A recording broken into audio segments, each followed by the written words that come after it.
database breach has occurred at luxury hotel chain Shangri-La Group, potentially exposing the personal information of guests who had stayed at its hotels in Singapore, Hong Kong, Chiang Mai, Taipei, and Tokyo. A sophisticated threat actor managed to bypass Shangri-La's IT monitoring systems undetected and illegally access the guest databases. Its investigation revealed that the breach took place between May and July 2022.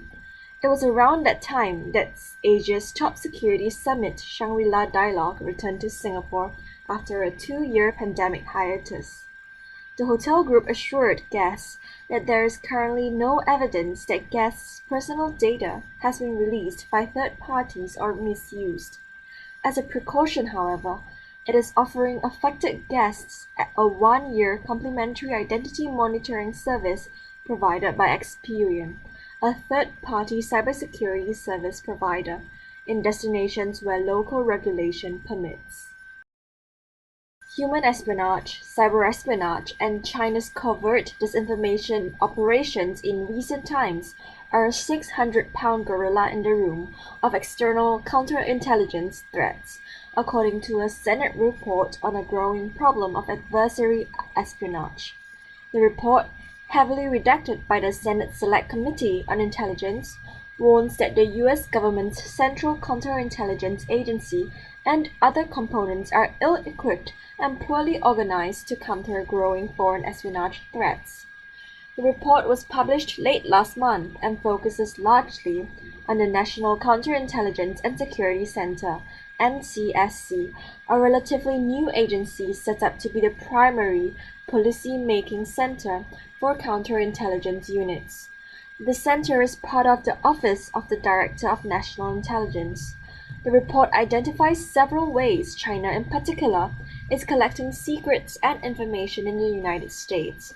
Operations range from traditional methods, such as planting spies in intelligence and defense agencies, to newer methods of electronic espionage from computer networks.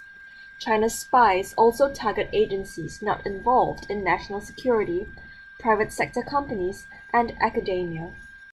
The United Kingdom wants a healthy partnership with China, said British Foreign Secretary James Cleverly on Thursday, September 29th, adding that we are not quite there yet. The relationship is dependent on China fully subscribing to the implementation of global rules, such as that of the United Nations and the World Trade Organization, like the rest of the international community. Mr. Cleverly referred to allegations against China over cyber attacks and disinformation campaigns, as well as a UN report on China's treatment of Uyghurs and human rights violations. Beijing has, however, denounced the assessment as a fabrication cooked up by Western nations. Despite these areas of tension, Mr. Cleverly acknowledged that China, through its economic growth, has lifted millions of people out of poverty, calling it a positive thing.